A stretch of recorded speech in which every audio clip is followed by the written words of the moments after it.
Thank you so much for joining another Barometer Readings webcast. I'm Pamela Hastings, Relationship Manager at Barometer Capital, and we, as always, welcome you to our program.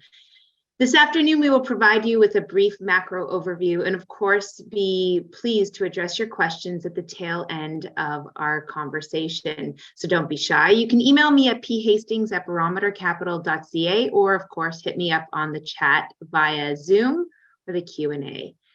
And with that, I turn the conversation over to the one and only David Burrows, our Chief Investment Strategist and President at Barometer. We're pleased to have him here after he spent a little bit of time on the Canadian West Coast, visiting our West Coast clients. So welcome back, David. Look forward to your presentation and turn the conversation over to you. Thanks, Pamela. Probably a great time to have a conversation. It's been a red couple of days. In fact, I was looking at the heat map on the S&P today. Not a whole lot of green, a little bit in green in utilities and a little bit of green in materials, but outside of that, a bit of a tough go.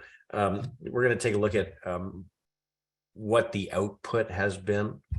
Certainly at the end of last week, on the day where the Fed goes quiet until the Fed meeting next week, they sent several Fed speakers out to rattle chains to talk about how the data continues to be strong and probably to try to calm expectations a little bit.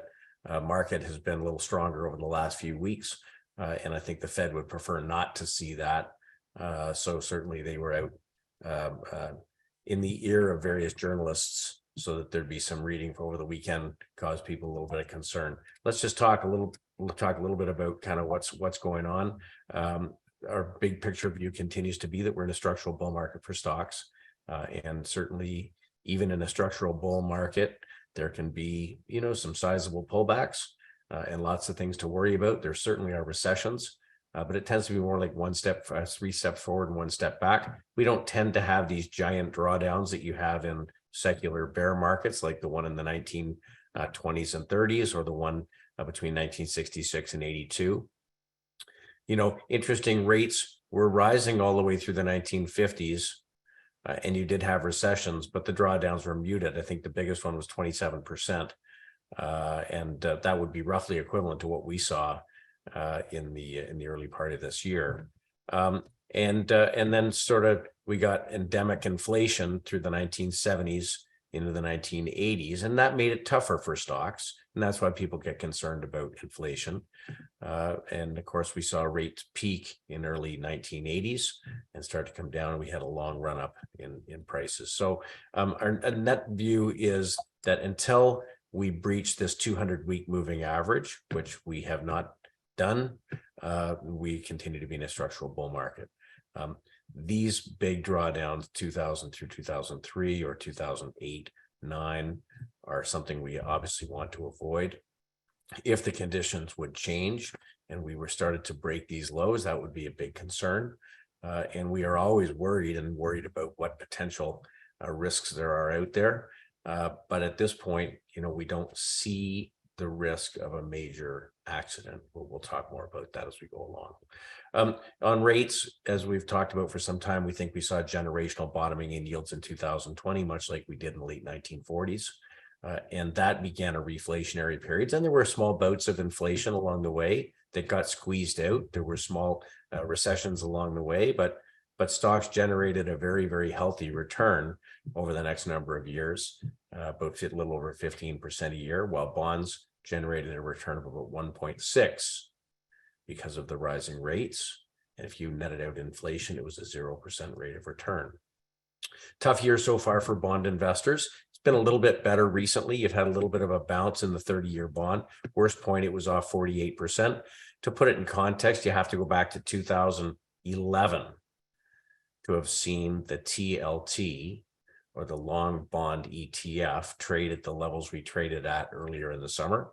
And we've seen a bounce, but to be honest, it's really not a bounce that we want to trade. This has been the rise in the 10-year yields, which broke all these moving averages and the trend that had been in place since 1981 that made it clear there was a generational shift taking place.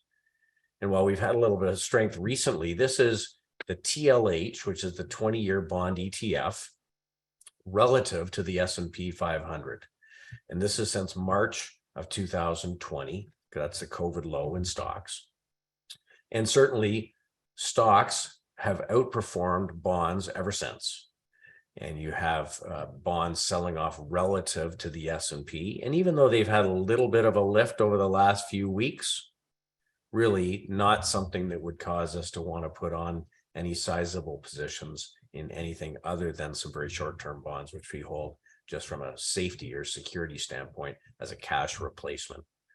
So structurally, stocks continue to be in a long-term bull market. We give them more of a benefit of the doubt.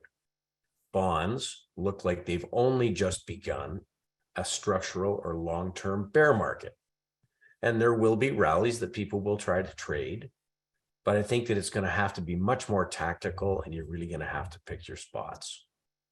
When we talk about commodities, we also recognize that we started to see relative outperformance of commodities in 2020 after a bear market that started in 2008. These bear markets can be vicious. We know that in the period between 2014 and 2020, the energy index went down 90%. And certainly it's had a better go over the most recent number of months, but probably the relative performance has just begun. The broad-based commodity ETF, which gets you a basket of various commodities, in absolute terms, fell steadily from 2008 through 2020 and has been rallying since then, consolidated over the last few months, but nothing goes straight higher. On a relative basis, they've way outperformed the stock market this year, up solidly. But a couple of things are interesting. For the first time over the last few weeks, metals have started to outperform oil. Now, it's not because metals are going up a ton. They are rallying, and oil's been pulling back. But it's a relationship that we keep a close eye on because it can make a big difference in the portfolio construction of our client accounts. So this is a significant shift, I think, that we have taken to heart and certainly have been making some changes. You've seen over the last few weeks, we have been increasing pretty steadily our materials holdings, and we've taken down our energy a little bit. We're going to talk about what we did this week. From a real estate perspective, real estate investment trusts have been underperforming over the course of the year. From a longer term perspective, that makes sense because they're a long duration asset. When you've got long life leases and rates are going higher, it makes them less attractive. If we look at real estate developers, relative underperformance now going back to 2020. And so this is a group, of course, that we've been avoiding. So when you get a structural shift in rates, certain assets get benefited and certain assets get hurt. Long-term rates going higher make it harder for long duration assets where you're buying a predictable stream of revenue out over a long period of time. That's why growth stocks have underperformed. And you tend to want to have things that are able to reprice regularly as new product is being produced. Things like materials. Here's the US dollar. We talked about the fact that the US dollar, after having a very sharp rally versus the British pound, Japanese yen, and the euro, started making lower highs and lower lows going back to October, and that has continued. We broke long-term trend that had been in place all the while this US dollar rally was taking place. And again, we have to take note of it because it has a big impact on various types of assets. Weaker dollar tends to be better for commodities, tends to be tougher on large cap corporations who sell their goods around the world. The US dollar being strong makes foreign earnings look less attractive. So there's the pullback in the DXY.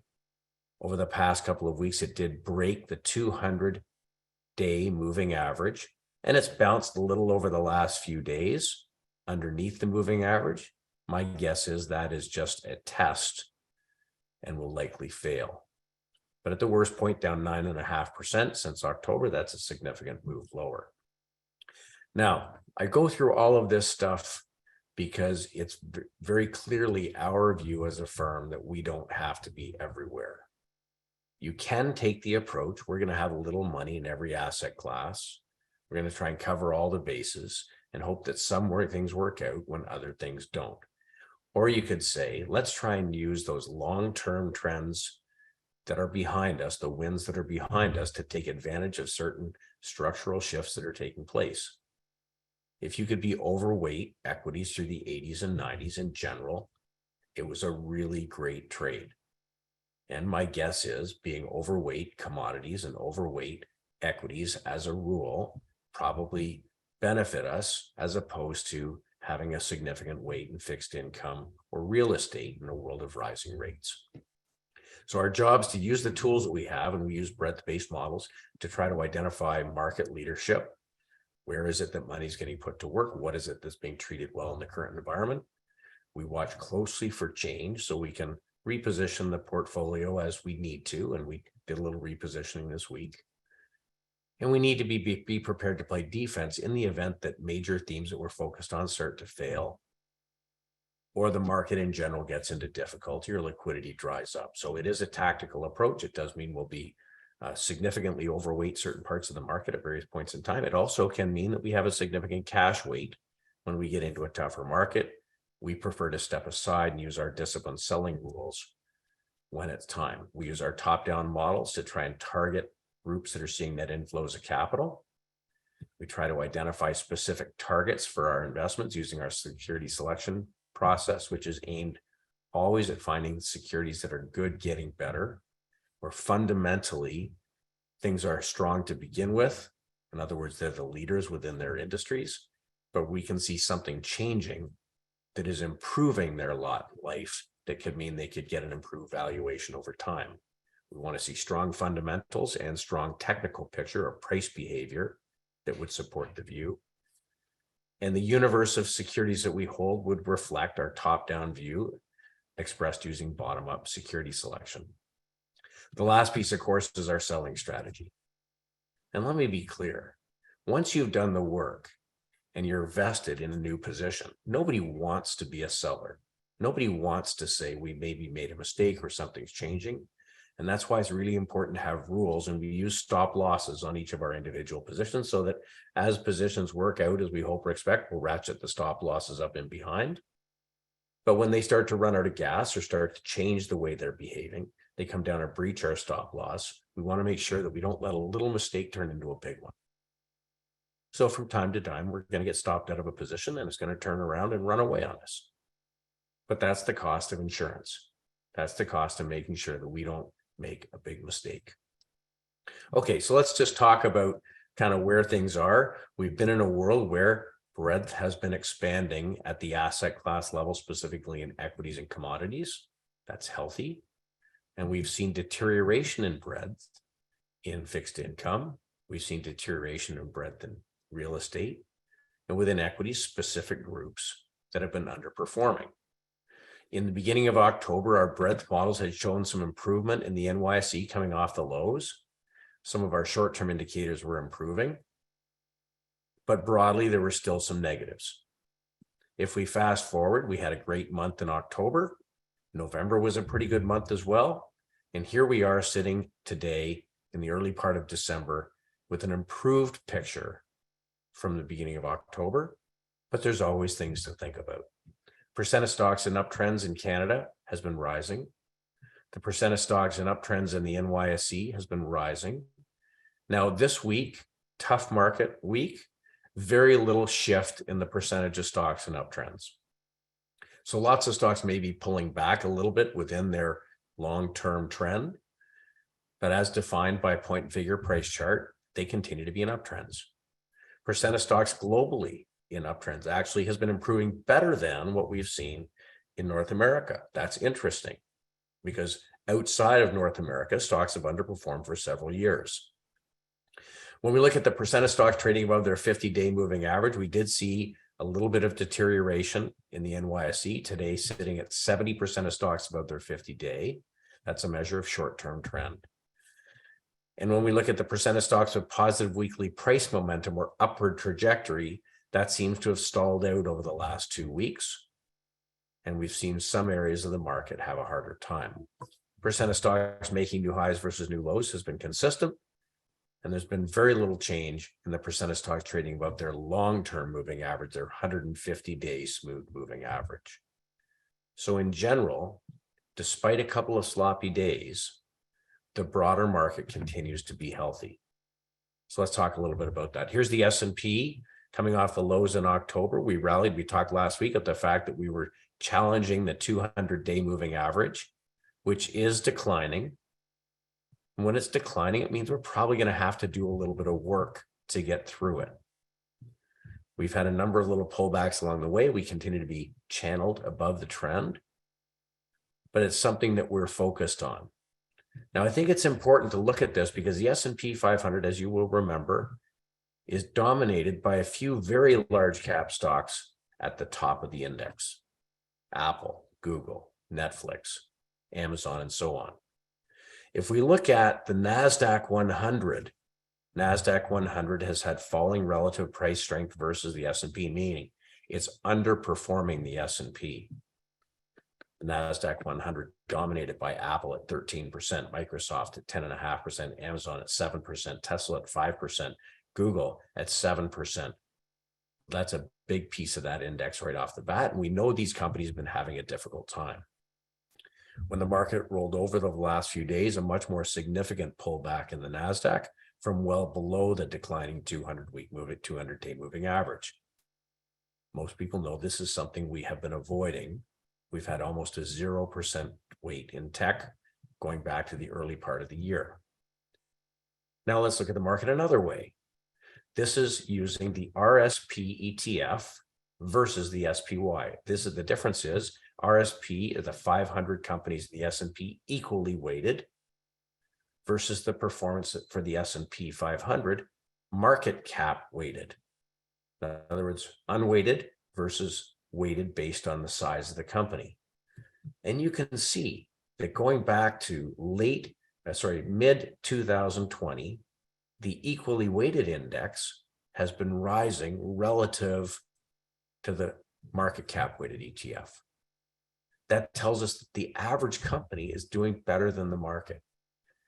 And the market as being defined by the largest of large cap growth stocks. So this is something that isn't changing. We've been talking about this through the course of the year, even with the market pulling back, the equal weight hanging in tough. Let's look at volatility. Volatility did tick up a little bit so far this week, still trading around the very long-term average, going back over the last several years, nowhere near where we were earlier in this year, and nowhere near where we were certainly in the COVID sell-off. So I know there's people who are looking for an accident. We're going to talk more about this. I don't see it yet in the numbers. The breadth readings continue to be constructive, the index improving, the average stock outperforming, meaning the broader market is outperforming the few, and volatility continues to be fairly restrained. But those Fed speakers, they want us to be concerned, and there's certainly people who are concerned about a recession. But we've talked about the fact that a recession in a long-term bull market tends to be met with a 17 to 27% pullback in stocks. It takes a financial crisis or a really hard landing to move that correction from 26 or 27% to 35, 40, 45, or 50%. And at this point, we don't see the signs that that's the case. Let's talk about leadership. In October early, the sectors with the percent of stocks, small percent of stocks performing well, we're all stacked up here to the left. So almost all of these sectors were showing weakening breadth. So each of these sectors shown in small caps represents the fact that they were weakening. All of the sectors were stacked up at the far left-hand side of this distribution, meaning a very small percentage of stocks were in uptrends. When we fast forward to today, you can see sectors have moved here to the right into columns where a higher and higher percent of stocks are in uptrends. The best sector has been steel recently. Almost 66% of all steel stocks in uptrends. Other groups with a very broad rally taking place: machinery, banking, restaurants, oil service, aerospace, insurance.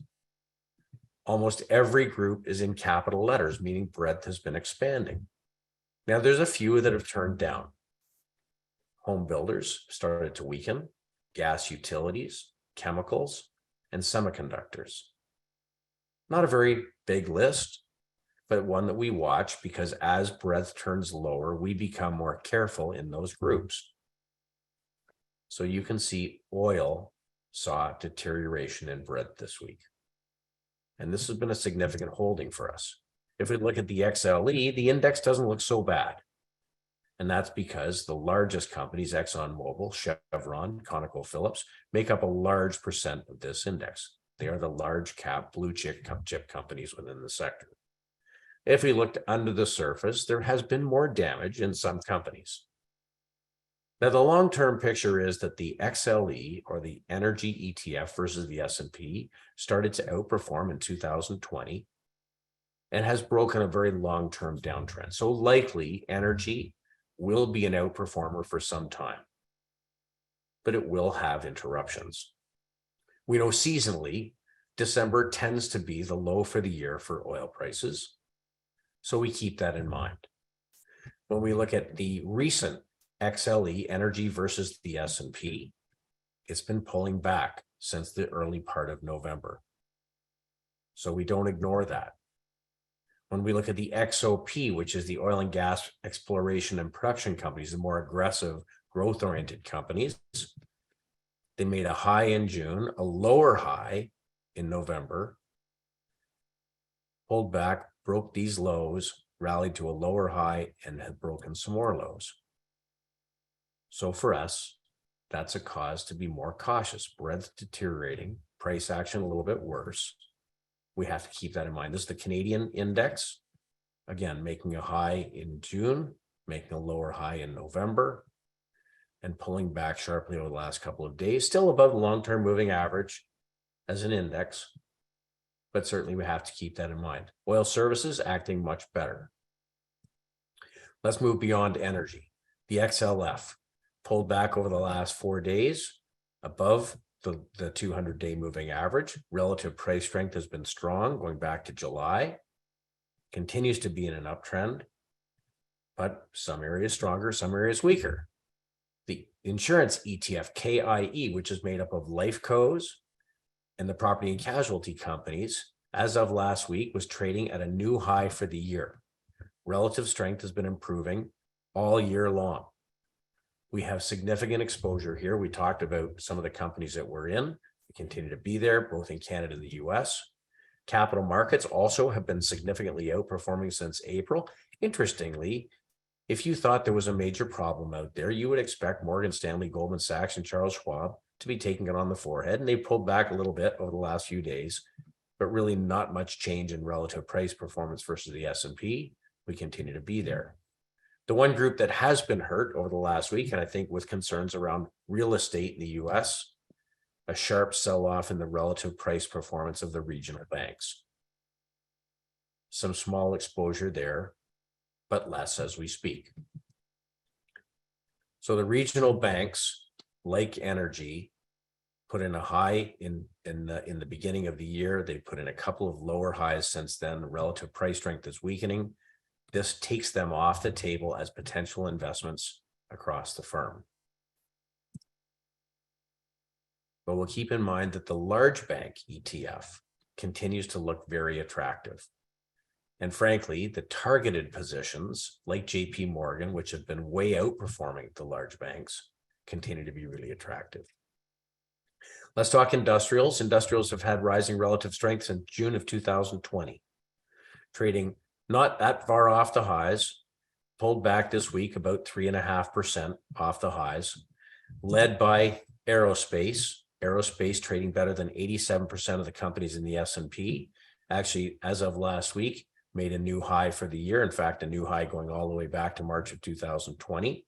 Those were led by companies like Lockheed Martin, Northrop Grumman, General Dynamics, SIAC, all companies that we own and have talked about over the course of the year, but also by machinery stocks and railroads. There's CP rising relative strength all year long, continues to be very attractive. Cummins Diesel, we talked about Caterpillar, Cummins Diesel trading better than 92% of companies in the S&P.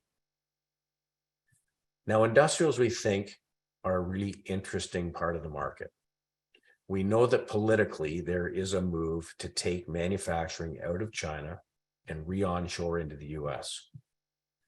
The way that machinery companies are performing and the way that basic materials companies are performing, it makes us believe that, like you're seeing with TSMC moving production to the US, Apple talking about taking production out of China, we could be at the very early stages of a capital spending boom. And despite the fact that rates are higher, it appears companies are prepared to make these long-term commitments, something we want to keep a close eye on. Could be a structural theme that we could be invested in for a long period of time. So that's supported by the way the materials companies are trading. This materials ETF FXZ is made up of steel companies, aluminum companies, chemical companies, metals producers. This is iron ore, Cleveland Cliffs, CF Industries, which is fertilizer, Mosaic Group, fertilizer and agriculture, basic materials. Basic materials have been outperforming since early in 2021, continuing to outperform over the course of the last few weeks. Again, curious that these would be outperforming if we think we're facing a significant hard landing recession.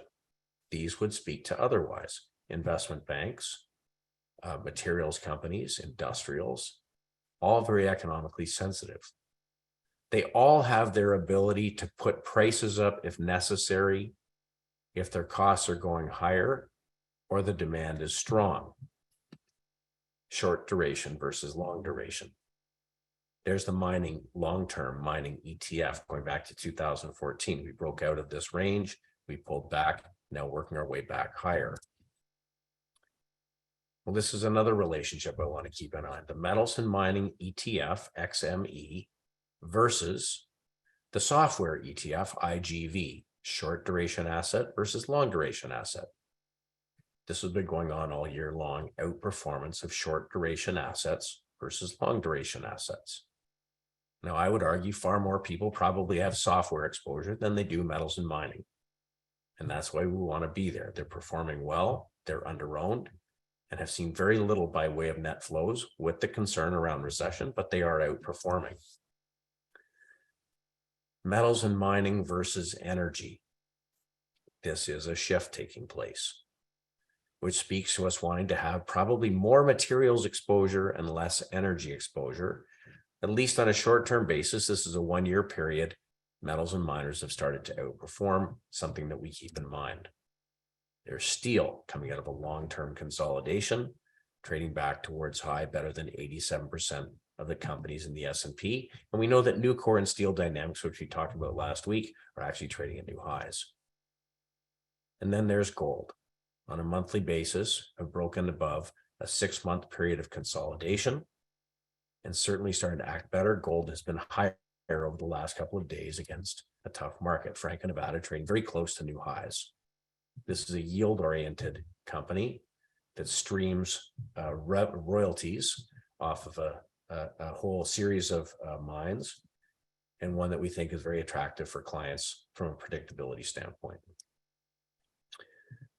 So that takes care of economically sensitive. On the other hand, there are people concerned about the economy and trying to own things that wouldn't be hurt in the event of a recession, and healthcare is a great example. The XLV ETF is made up of companies like United Health, which is managed care, Johnson & Johnson, Eli Lilly, and Pfizer. Well, we own each of these three individually, and also own some of the devices companies. So better than 85% of companies in the S&P continues to outperform over the course of the last week, trading very close to the highs. Consumer staples looks very, very similar, another defensive group. And infrastructure manufacturing companies also outperforming. So this is the defensive component inside portfolios. Things that continue to be weak. IGM, large cap tech, relative underperformance all year long. In fact, at the worst point, down 42% on the year. We're really not much above that now. It's been a tough week for this company, this ETF and this sector, as it has been for unprofitable tech. The ARKK ETF, Kathy Wood's flagship, at the worst point, down 84% on the year, 79% on a closing basis, and made a new relative strength low today. In our macro portfolios, we're short IGM, we're short ARKK, we're short the cloud software, the cloud computing ETF. We're short growth in general. If we make a generalization, again, growth continues to weaken. That's the communication sector made up of Meta, Google, Netflix, Activision Blizzard, and T-Mobile. And if we do that simple comparison again on a relative basis, value ETF, VOOV, versus the growth ETF, VOOG, both issued by Vanguard, we see that value has been outperforming all year long after many, many years of underperformance. Again, a structural shift that's taken place. It takes people a long time to reposition. So let's talk about positioning in the portfolios. These need to reflect our views. We continue to have a very significant weight and overweight in industrials. Financials, approximately a market weight. Some regional bank exposure came out over the course of the week. Now, you see the cash position is back above 10%. Where did that come from? Well, it didn't come from materials. Materials is actually 2% higher this week than it was last week, and is a little over 3 times the weight in the S&P. Government bonds didn't grow. They were roughly 9% last week. They're about the same this week, short-term bonds. Healthcare is about the same, a little bit underweight the market, but energy has come down. Energy was close to the top spot. In fact, I think by the end of the day, we were about 6% energy, and this was 17% last week. Now, I am completely bought into the fact there's a structural shortage in energy. There will be a reopening in China. We do have a slowdown in the sell of energy out of the strategic reserve. But we have to take price action into account, and we have to follow our stop losses. This is what protects us in the event that the wheels come off the market for something we don't understand. So we'll wait and we'll watch. We can always add positions back in. Staples continues to be about a market weight. Technology is about a 5% weight. Consumer discretion, we talked about, this is largely auto parts. Communications an underweight, and corporate bonds about a 5% weight. Very little by way of utilities or real estate. So we continue to have a barbelled approach. It is an actively managed portfolio. We do make changes. Things outside the US, Japan continues to surprise, trading very close to a new all-time high. This is a currency hedged version of the Japanese equity market. This is a market that was in a bear market from the beginning in 1991, only just exited in 2021. Now, I understand people's concerns about the investment world today. It's been a tough year so far. To November the 18th, across asset classes, everything sharply lower. The only asset class positive, commodities and US dollars. But keep in mind, bearish sentiment continues to be very, very high. Very few bulls. It means people have had a chance to get as defensive as they want to get. Hedge funds and institutional managers continue to have an exceedingly low weight, as low as they've had going back to the financial crisis. And we know after very weak 9-month periods in the market, and this is where we were as of the end of September, down 26%, looking forward, returns tend to be more positive. So as we sit right now, the broadest measures of breadth are positive. There are red lights in NASDAQ, and there are red lights flashing in the largest of large cap stocks in the S&P. Those are things we want to stay away from. We're seeing improvement in global markets outside of the US. We're seeing improvement in commodities and basic materials. There are things to do. but they're unusual. We continue to have a really low weight in fixed income, and we do have some cash in the event that we need it, should the market weaken further into year end. A week from now, we're going to get the Fed come with their decision. Likely it will be a 50 basis point increase. And they've started to say perhaps the rate of rising rates will slow. They continue to say rates will stay higher longer, and that's their job, to try and talk down consumption. But as it stands, we continue to be in a structural bull market in stocks. So this is a bit of a crude diagram, but I want to just go through it quickly. Here's my case for the fact that it's unlikely we have a hard landing. If we look at the time when rates started to rise in the last secular rise in interest rates, the Fed funds rate started to rise in the late 1940s after the war. Now, I've put inflation down here at the bottom. There was a bout of consumption in 1950 and 51, and it moved inflation to 6%. But very quickly came back out. Inflation was not endemic in the economy. Over the next number of years to 1966, rates slowly worked their way higher. We had various bouts of inflation, 2-3%, but largely inflation remained muted.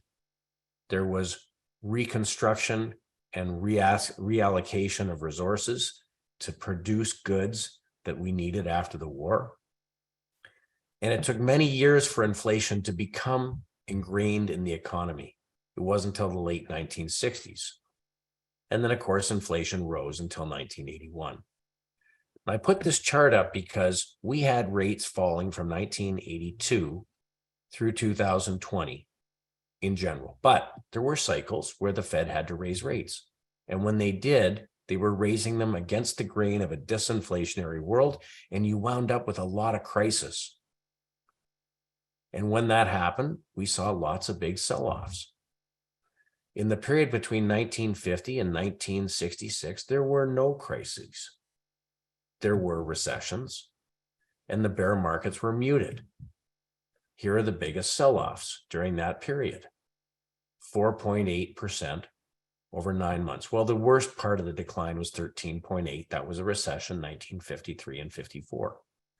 You had a 20.5% decline over 18 months in 1957-58. You had an 18% sell-off over 15 months in 1960-61. And you had a 30% sell-off toward the end of the bull market that lasted over 7 months. So keep in mind, we had a 27% sell-off as of the beginning of October.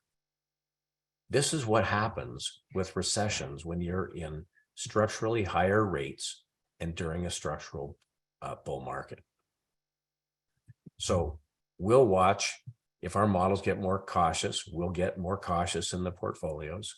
If sectors turn down, as we saw some weakness in energy this week, we're perfectly willing to reduce our weights. And that's how we've stayed sort of more above water than not in difficult markets over time. So with that, Pam, if there's any questions, certainly happy to answer them. We have so many questions today, David. So probably the most I've ever seen, actually. So let's start at the top. I have my regulars here, Larry, Harry, Lawrence, the whole crew. So the first one comes from Larry. He's wondering, David, could you please comment on the relative outperformance of the European equity markets since the late September low, and particularly the FTSE 100? While Europe seems to have much deeper problems than North America, this outperformance seems counterintuitive. The last few trading days, Europe has not dropped much in sympathy with the S&P 500. Does that say anything about where North America is heading? For example, the fear is overdone here. I'll leave. That's a very full question. It's a good question. Let me see if I can answer it. Thanks, Dave. Okay, so here's a chart, EFA versus the S&P. So this is EFI. If we were to look at the EZU, versus SPY. It's going to be a similar picture. Let's just normalize this. So this is relative outperformance since September after a long period of underperformance. If we look at a longer period, that's a long period of relative underperformance, 2007 through recent period, October 2022. We've had 3 months of outperformance. So I think it's something to watch. I'd say that we've had a bigger percent outperformance in EFI, which of course is a more global index, and that's one to keep an eye on. If you look at a shorter term picture of EZU, which is the European Union, you know, I think that's great. It's above the declining 200-day moving average. When something has crossed over the declining 200-day moving average, usually there's some work to do. It acts sort of as a magnet, and that's something that I would expect to see some pullback. And it probably has a lot to do with what's been going on from a currency perspective. You know, here's the DXY, or the US dollar index, pulling back. So the EZU is being helped by currency appreciation of the euro versus the dollar. We need to see it do more than just currency appreciation. The one thing that could cause the European stocks to perform better is they might have a much heavier exposure to financials and materials, and a much smaller percent exposure to technology. So that may be a good reason why. Thank you, David. The next question comes from Brian. David, are the typical market sector definitions always relevant? Do you ever try to tighten definitions around emerging trends? Yeah, absolutely. So one of the reasons in our macro portfolio we use ETFs as opposed to what is more typical sort of futures contracts is that we can get much more granular. So as we talked about, you know, the XLF or the financials group has acted relatively well. It's pulled back. See, there's an example pulling back into the declining 200-week moving average, or 200-day moving average. You know, that's the entire sector, and that includes, you know, banks. It includes insurance companies. It includes even Berkshire Hathaway, which is classified as a financial. But then if you were to break it into the smaller groups, well, there's the insurance ETF, and certainly it's acting a lot better. So yeah, we do drill into these themes.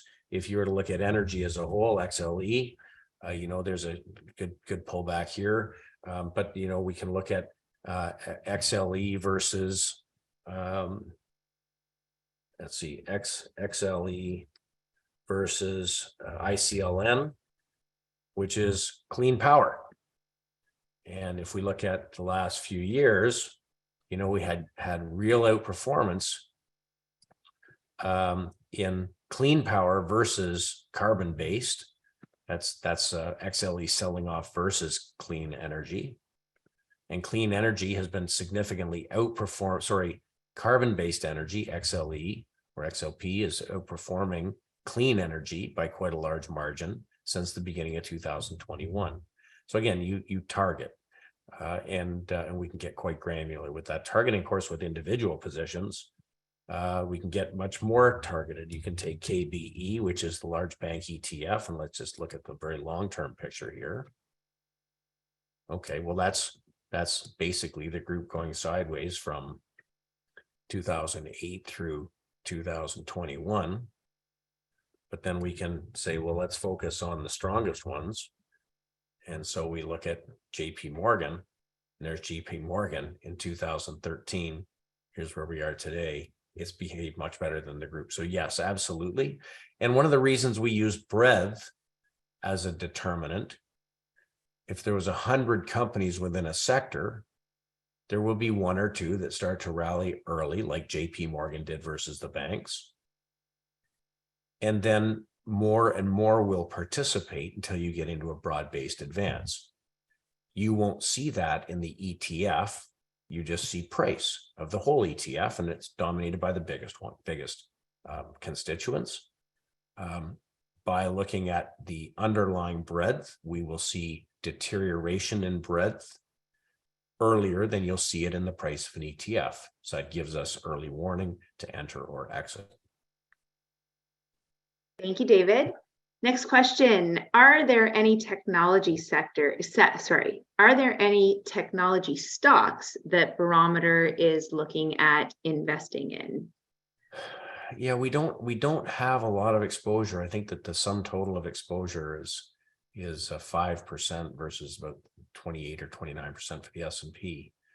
I know that we have some small positions, like for instance, in communications, we have some Iridium, which is the global satellite communications company. We've got a couple of small positions in technology, but I'm not convinced. It's a starting point. Not convinced the things that we want to own longer term. We have to start with something. I really would prefer not to talk about tech because it just continues to be weak. And when we start to see a reversal in relative strength, we'll use the stronger names to express that view, and we'll talk about them at the time. Thank you, David.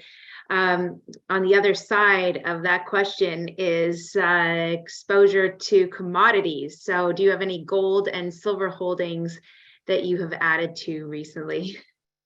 Yeah, I mean, we certainly have holdings. We own Agnico, we own Franco-Nevada, we own certainly the broad-based ETFs. We own XGD, which is the Canadian ETF. We own some GDX, which is the large cap gold ETF, and GDXJ in our macro portfolios. We have some silver exposure through First Majestic. We've got a little bit of exposure to what am I forgetting? Yeah, I do like the group on a relative basis. They're performing much better. If you take a look at GDX versus the S&P, it's starting to show some improvement here. Let's see here. So relatively since August, working its way higher versus the S&P, certainly corrected earlier during the year. So it's worth looking at, certainly on a relative basis versus other asset classes. Gold itself has behaved better. GLD versus QQQ, for instance.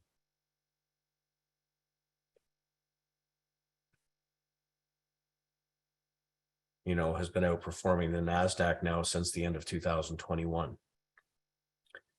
So it's a group that we care about, and we'd like to see it continue to earn more exposure.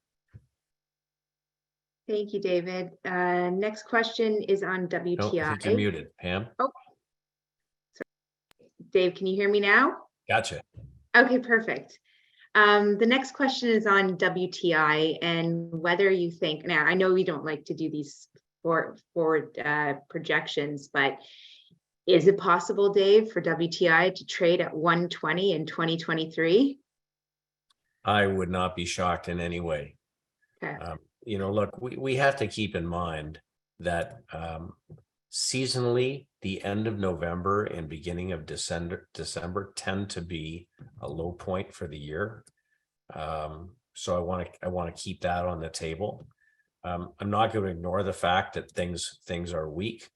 Let's see if I can share something here. That the inventories continue to be very low and getting lower. They can't continue to sell the strategic reserves off forever.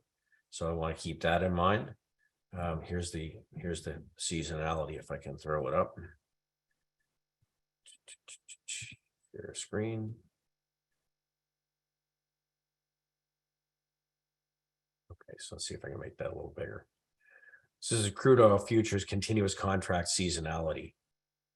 So here we are in December, and we have been weakening since the fall. I think it's interesting that the energy producers actually have really outperformed oil over that period.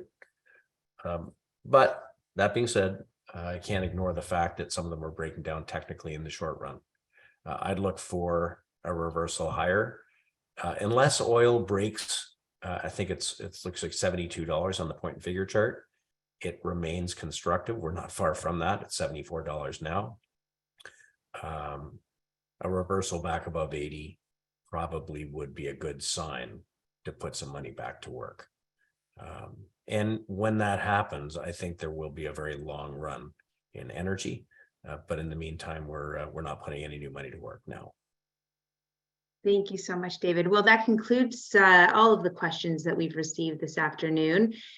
And of course, if you have a question and you were too shy to ask it, don't be hesitant to reach out to us. We're happy to do calls with you or address your questions one-on-one. And David, as always, I will leave you with the final word. Thank you so much.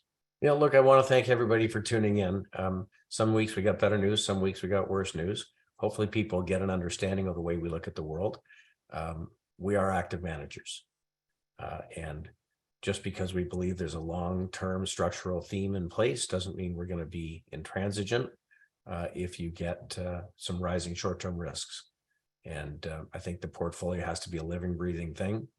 We have to be prepared to make changes as time goes along. And we try to share the reasons why. So thanks very much for tuning in, everybody.